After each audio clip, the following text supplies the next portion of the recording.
Alright, this is my We'll Talk in the Car review. I'm the Armchair Critic.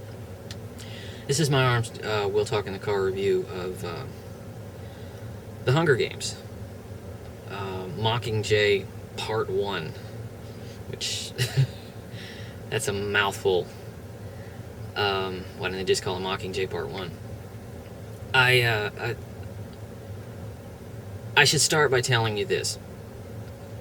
I am not now, nor have I ever been, part of the cult of the Hunger Games. I'm not one of the loyalists.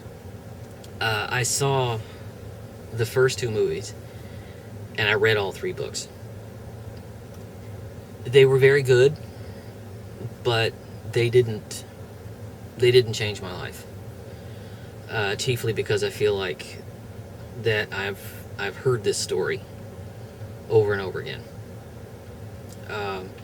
Everything from Battle Royal to The Running Man to, I just feel like I've been here before. And quite frankly, I feel like I'm dystopian futured out. I don't know. These tropes are just, they're getting old. Needless to say, excuse me, I went into The Hunger Games Mockingjay Part 1 with a very open mind. Like I say, I saw the other two and they were very good, but they didn't change my life. This one was more interesting to me because this one changes the story a little bit. I feel like the last one, and I feel like this one is better than the last one. This one's better than Catching Fire, in my opinion.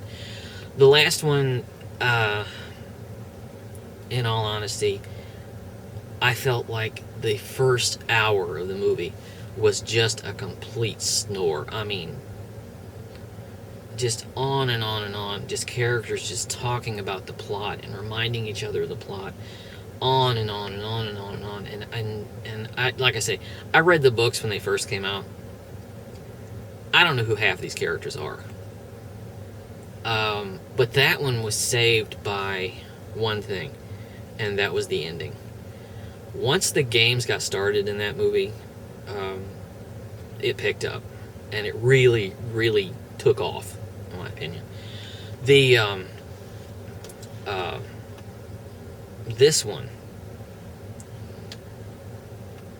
has been called the Empire Strikes Back of this series. This is where everything goes to hell. And everything is...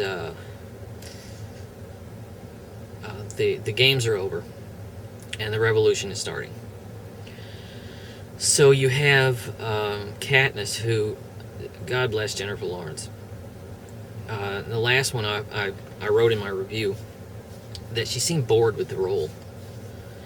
This one, I think she probably gives more to the role than it might actually deserve, because in this one she seems like she's in a severe panic state at all times.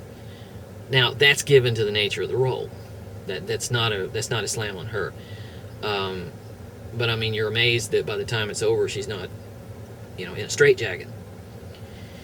The thing about it is that she's being touted as being, the future of the world and all of this, because she won the Hunger Games twice. And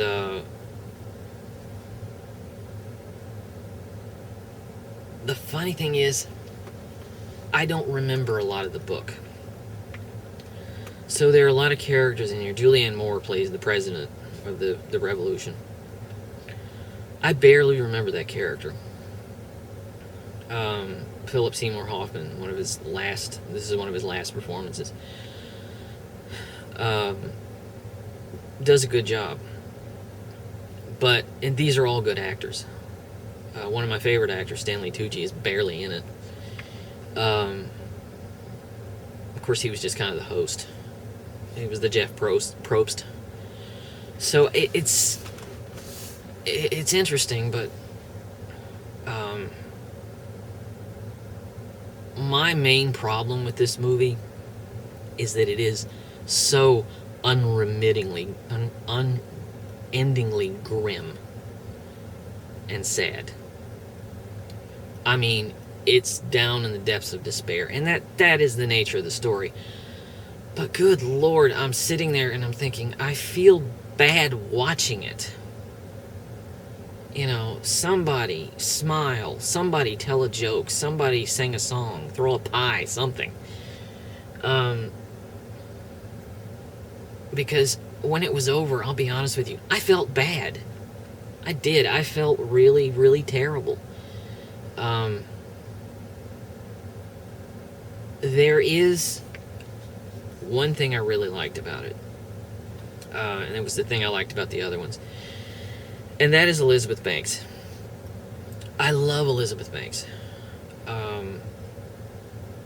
She plays Effie Trinket.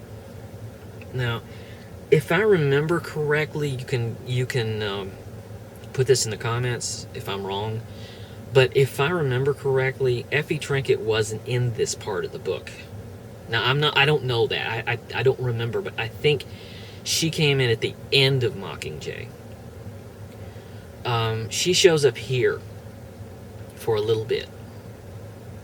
And she comes in as the comedy relief. And she's upset because all of her trappings, all of her makeup and clothes and all that have been given up. She's had to take on the uniform of the revolution, and you feel bad for her, but she's only in it for a moment, and she's in it very, very little, and then the movie moves on to more grim stuff. You know, it's cold out here, so I'm kind of shaking. It's just grim, unremittingly grim, and I like I say, I didn't feel good when it was over. And a lot of the characters I don't know, a lot of the characters I don't remember. But there's a tone to it. There are scenes in here where, you know, there's a scene where Katniss goes out, and first of all, everything looks like post-war Berlin. You know, I mean, every area they go to is just a burned, smoking crater. And, of course, in this story, all the revolutionaries have been pushed underground. And, you know, there are little scenes in this movie, like Katniss goes outside and she looks down at her feet and she moves her foot and there's a skull under her foot, and it's just, you know, that kind of stuff. It's just like I said, I didn't feel good when this was over.